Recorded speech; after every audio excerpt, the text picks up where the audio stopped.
Despite us living in a world where football fans constantly complain that footballers have become devoid of any personality and that beautiful football has died, just a few months ago Richarlison was being destroyed by the media over showboating. And with just a couple of minutes on any social media platform, you could find 100 fans saying he wasn't any good, that he was overrated, overpriced, and some much more hurtful words.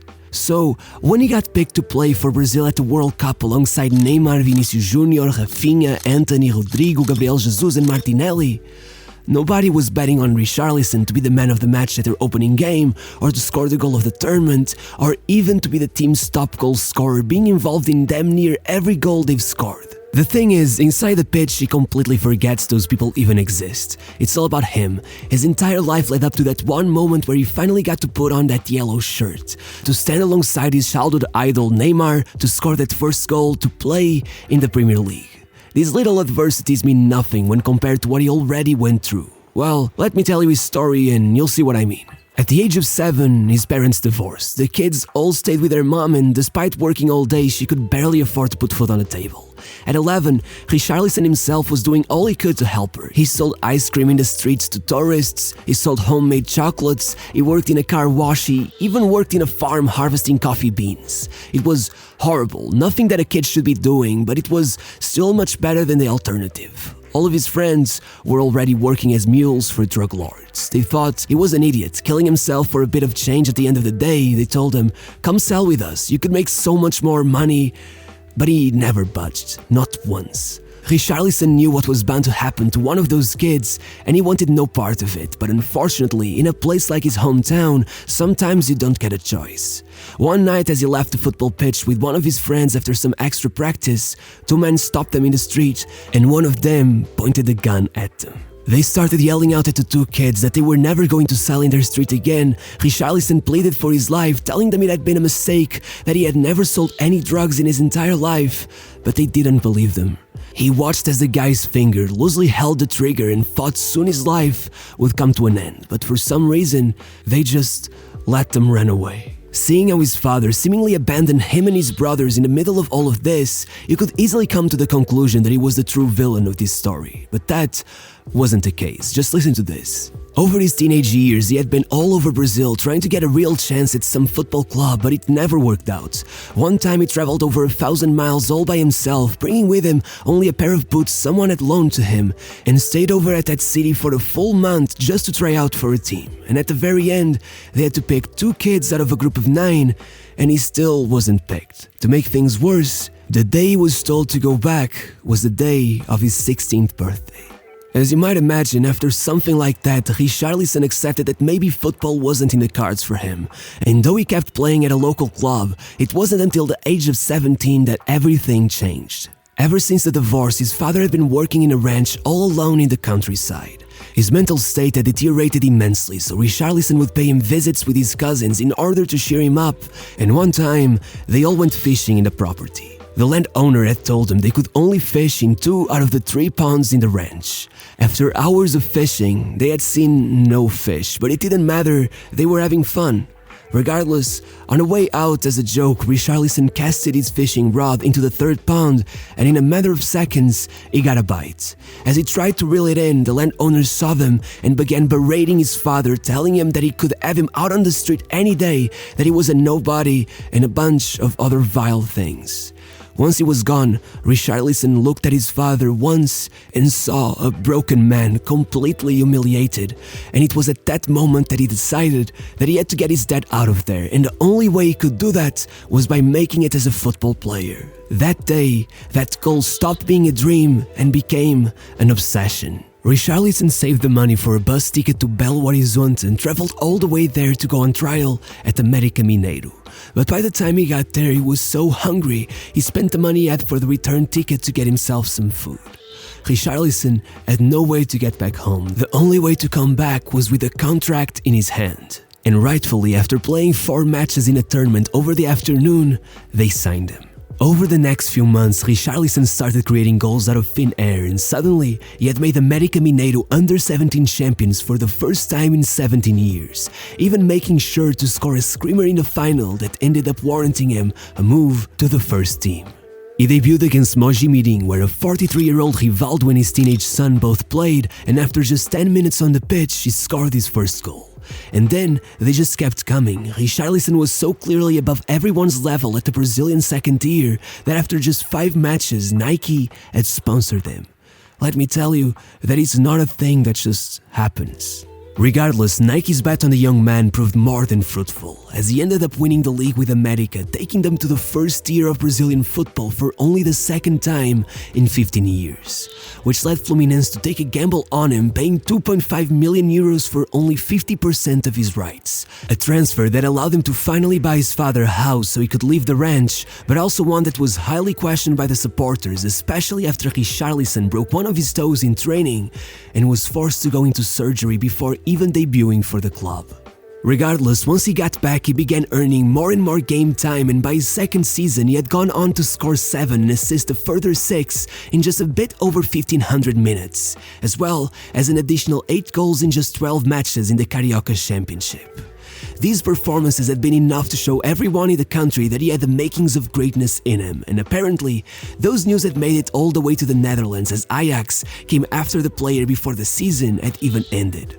It was an incredible opportunity. They had talked for months, and it was only a matter of Richarlison saying yes, and he could have joined the team who the following season would go on to surprise Europe with a magical run all the way up until the Champions League semi-finals. But it was right then that Watford came in with the offer. I know, it's just Watford, and actually they were even offering less money than Ajax, but Richarlison had grown up dreaming of playing in the Premier League, going over to his uncle's house any chance he could so he could watch what he thought was the best league in the world, so against all logic, he took their offer instead. With Brazilian players having a shocking track record in the Premier League, many thought Richarlison would crumble under the pressure, and in fact, he didn't speak a word of English. On the coldest days he quite literally couldn't feel his feet while training, and the worst of all, he struggled so much to find food he enjoyed that he ended up losing 5 kilos in just 2 weeks. But still, as he said it himself, I felt no pressure, just happiness. The problems were outside the pitch. Sitting in the tunnel next to Agüero and De Bruyne, I was smiling like a child. These were the guys I played with in my video games. Still, as starstruck as he was there, it would not compare to what came next. He started his season at Watford with 5 goals and 3 assists by November, which led them to their best ever start to a Premier League season. But then, Everton, who were in complete chaos, tempted Watford with a £10 million offer for their coach Marco Silva, hoping he could perform a bit of that same magic with them, but the club rejected every single one of their attempts, which infuriated the coach, who saw this move as the perfect next step in his career and sent the locker room into complete disarray, taking Watford from 15 points in 8 matches to just 11 in the next 15, eventually culminating in the sacking of Marco Silva, to the great dismay of Richarlison, who even tweeted an angry emoji without any context once the news broke out, and went on to completely blank the rest of the season, getting 0 goals and just 1 assist over the next 6 months. Still, as rough as that sounds, who could blame him? Watford won just 6 matches over that period, and still, those 9 goal contributions would leave him only behind Doucouré among the entire squad. In fact, he's still impressed enough that everyone from Arsenal to Chelsea or even Tottenham all fought for him, although ultimately it was Marco Silva that ended up getting the player, as he made Richarlison his main priority after he finally managed to sign for Everton, paying a club record 45 million euros for him, which prompted his first ever call-up to the national team, where he would get the number 9 jersey worn by Ronaldo Nazário himself and a chance to play alongside his childhood idol Neymar. Richarlison had been obsessed with him for years. As he said himself, I had a few football jerseys when I was younger, Ibra, Drogba, but the one I loved the most was his. I even got the same haircut as him back then, you know, the blonde mohawk. When I told him that, he nearly passed out from laughing so hard. But again, Richarlison didn't seem to feel the pressure, and right on his second game he was scoring a brace in 54 minutes, outshining even Neymar, which would eventually become the new normal. Regardless, with Marco Silva going on such a huge gamble for his signing, Richarlison had a task to complete at Everton, and he did not compromise. Opening the season with 3 goals in 2 matches and eventually closing it out with 2 goals that earned his team surprising wins against Chelsea and Manchester United, making Richarlison Everton's top scorer on his debut season and earning him not only the award of Young Player of the Year, but also a call-up to the 2019 Copa America where, despite his minor cameo, he would manage to leave his mark in the tournament after Dani Alves allowed him to convert the penalty in the dying minutes of the final, further securing the win and of course his first ever international title. Back at Everton, as good as Richarlison could be, even scoring in 3 consecutive matches versus Leicester, Liverpool and Chelsea was not enough to save Marco Silva from getting the sack, which prompted the arrival of Ancelotti. If Richarlison was already criticized for not scoring enough, with the new coach it all became worse. By the end of that season, Richarlison's partnership with Calvert-Lewin was hitting cruising speed. He had been named as the club's Player of the Year, and Ancelotti had claimed he saw Richarlison as a player who should be scoring 30 goals a year, and yet his tally had only gone up by 1 goal, now at 15. The next season he showed some promise, starting with 4 goals and 2 assists in just the month of September, but then, besides a good streak around February, he barely scored. By the end of the season his frustration was obvious. On the pitch, he punched the ground, and outside of it, he posted cryptic messages on social media that clearly hinted at his unhappiness, but over summer, a lot happened. It all started with the Copa America, where the drama continued, with Richarlison scoring just 1 goal throughout the whole tournament as Brazil came out with a silver medal. But right after that came the Olympics, and perhaps looking for redemption, he pretty much begged Everton to allow him to miss the beginning of the season so he could go, and they eventually accepted. As he prepared for the first match, Dani Alves saw him putting on his shirt.